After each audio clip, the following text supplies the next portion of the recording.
Hello and welcome to the Hype Queen podcast. You are with your host, Megan.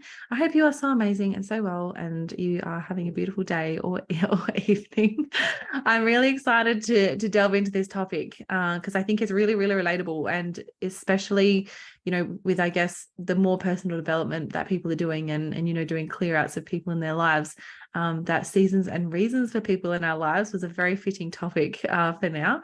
But before I get into the interconnected stories and each person we meet and how they contribute to us and our journey in very unique ways, a little weekly update. So last week I had an insane week. It was so busy and so productive and so amazing. And I took a little random trip with my mum to the Riverland, which was so much fun.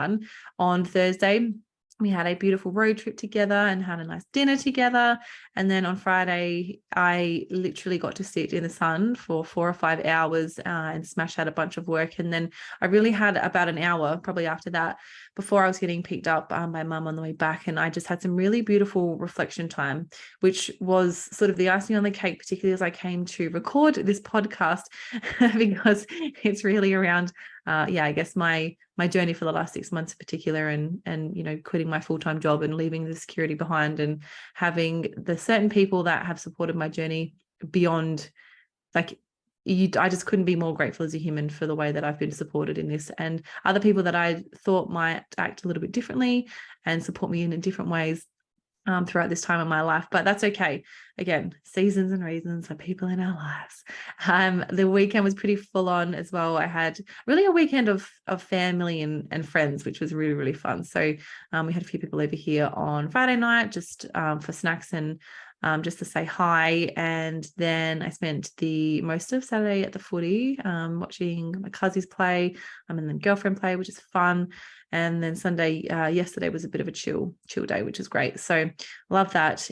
I feel very refreshed and rejuvenated for this week. So seasons and reasons for people in our lives. So as I said, this podcast episode really came to me after going through the last sort of 6 months of my life, which for me personally has been very, very difficult to navigate. I've had huge life changes in, as I mentioned earlier, quitting my full-time job and going full-time into my business and having all of these other opportunities and bits and pieces thrown at me. And I think I've actually had this conversation with my coach around before, when I was a little bit, too scared to, I will say scared because I was fucking terrified to leave the job security and, a weekly paycheck and all of the things that come with the security of having a full-time job, to then being able to get the courage in doing that and putting plans and processes and things in my in my repertoire to be able to facilitate that. And then, fast forward to now, when I had just opened my mind up to every single possibility that I knew, was in there and, was going to come back. And it was just like the universe threw all of these things at me. So the pendulum swung completely the other way, from having a complete lack mindset of like, holy fuck, I'm not going to be able to do this. Like, how am I going to get these opportunities? Like, how am I going to go and do this, to, doing the work and clearing out all of that, to being the other way, where it's just like opportunity, which is awesome. It's a champagne problem, that's for sure. But what I found is I've not, really said no to anything. I've kind of embraced it all. I was like, yes, this is awesome. So I've completely stacked too much on my plate.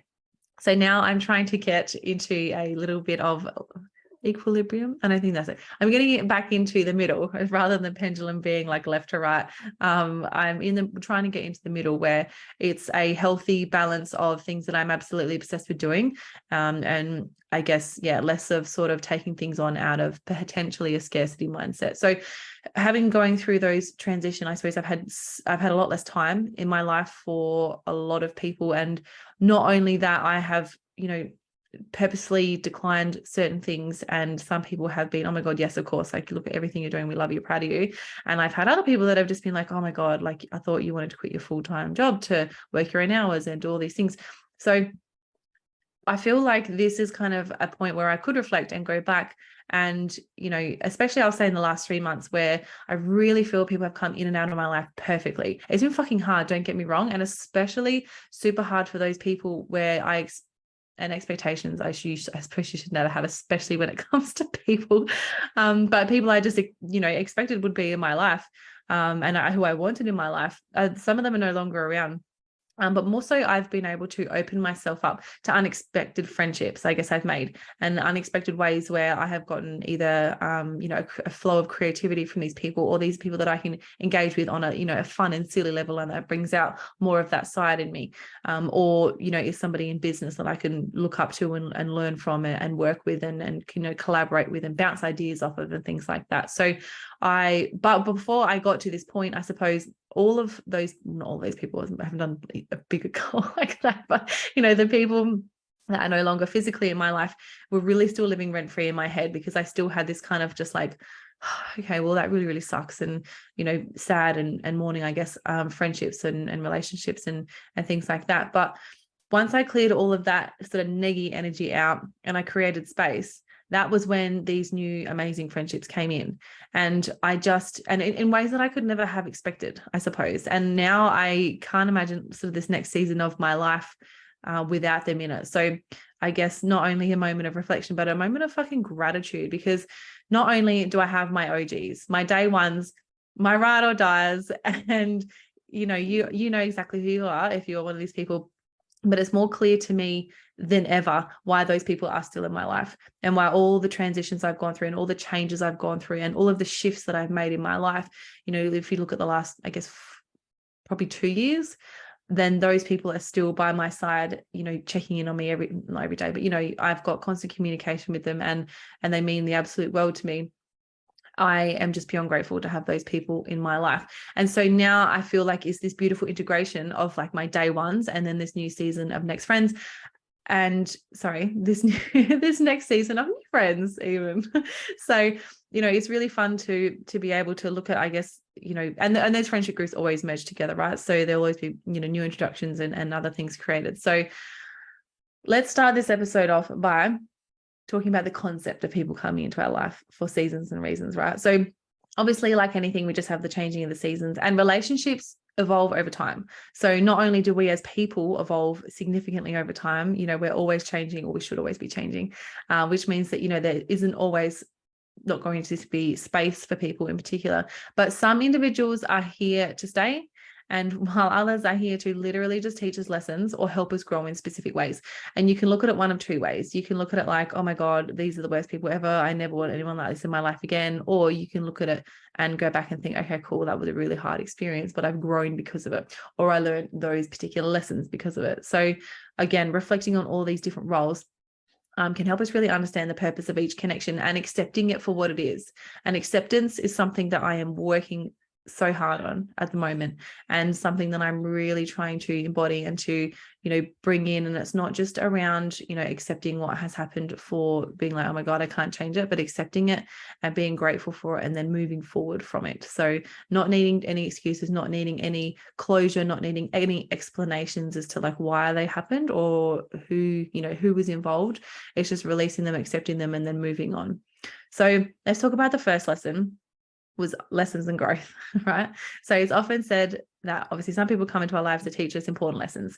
So these individuals can really challenge us, inspire us, or even guide us through experiences to shape us into better versions of ourselves. So I can literally think of a heap of examples in my personal life and professional life that really fit these things. So you think about the types of people, like a boss, that like a certain type of boss that you keep attracting, the type of friends or relationships that come into your life, and you identify how these types of people, I'll say, continually come into your lives just as guides as different people.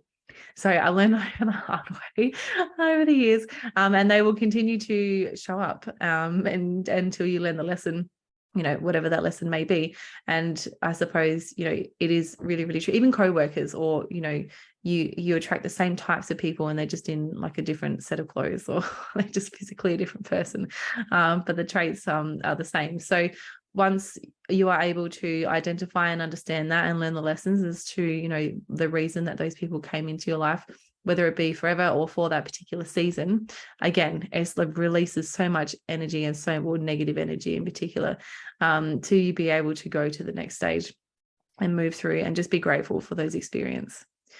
And then I want to talk about navigating transitions as well. So as we move through life, obviously we inevitably encounter transitions. So both of them well, joyful and challenging. And again, you can choose to look at it either way. But some people might be here to celebrate with us during our victories, big wins and clapping for us, while we're at the top, while others offer support during our toughest moments. And these are two obviously very critical roles, because it's one to have somebody clapping for you while you're at the top. It is quite another to have somebody support you during your toughest moments, and somebody in your life that you can really be able to lean on and have love you and feel that, genuine, no matter what I go through, this person is going to be there for me. And I really feel like these types of people have come into my life during toughest times. So if you think about, a co-worker in a job you didn't like, who you're now great friends with and you couldn't live without. And it also makes me think of those people that force you to hold a mirror to yourself and think how you could have acted differently. So, again, whether we use a particular friend, for example, and things that you have done to a friend, or you're judging a friend for, or whatever that looks like, for them to have done those things back to you really gives you the ability to hold up a mirror and think, you know what, I'm obviously attracting this lesson for a reason. What can I learn from it so I can release it and move on? And when you can lean into that kind of energy, when you're going through difficult times with anybody in your life, it's so much more powerful. So it's made it also a lot less, I don't want to say hard, because it's still hard when you lose people out of your life that you didn't think you were going to, but it's the ability to be able to look back, reflect, and think, okay, cool, this was the reason for that season. And again, allowing yourself and opening yourself up to friendships that I probably wouldn't have otherwise. But then, I guess the new people in particular that I've attracted into my life of what I'm going to call my fun girl era, because I'm a lot less boring these days, but I do work just as hard. So it's a beautiful balance. And people that come into my life that I would typically just deem as fun and wouldn't talk to them about, serious things.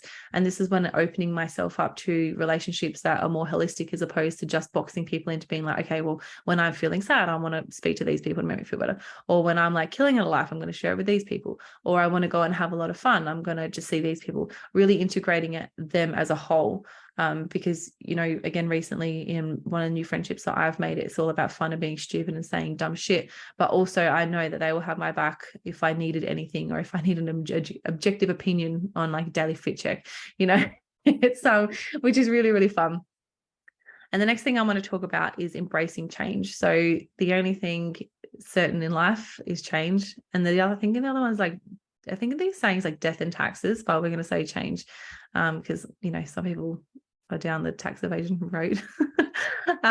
So yes, change is constant in our life, and it applies to all relationships as well. So really embracing that ebb and flow of connections, I found, has really given me the ability to appreciate each person's unique role. So again, even if they're not part of our day-to-day lives, it may be you're purposefully removing yourself from particular parts or particular energies in a large quantity. And I can think of, particularly with myself, I know that if I hang around with a certain group, that I'm more likely to, I'll stay up later, I'll probably have a couple of drinks, and I'll probably be like, oh, it's okay, I'll pick up things. So I will tend to not, I guess, hang around with, that kind of group every single weekend, because I know exactly what that sort of means. Not to say that I don't want to see them or spend time with them or be with them. I absolutely do. They are the best thing ever. But, I know that I will want that fun version of myself too much when I know I've got so many other things to, to do and to conquer. So I will bring in more of the energy of people around me that will, hold me accountable, who will make sure that, I'm doing the things that I say that I'm going to do, and really living, in that energy of, I guess, delivering on things that I've said, not because I have decided to go off and have a fun weekend and forget all my responsibilities. So once you have that, is, removing the energy of those people that are no longer around. And again, this is getting a little bit grim, I guess, but it's, more to the point, is that when you physically remove people from your life, you need to remove the energy as well, because as I have said probably 3 or 4 times now, but this really allows space for new and meaningful relationships to come into your life in the most random of ways. And I think that's been the most fun part for me, is once I've sort of gotten past the sadness of either not having somebody in my life anymore,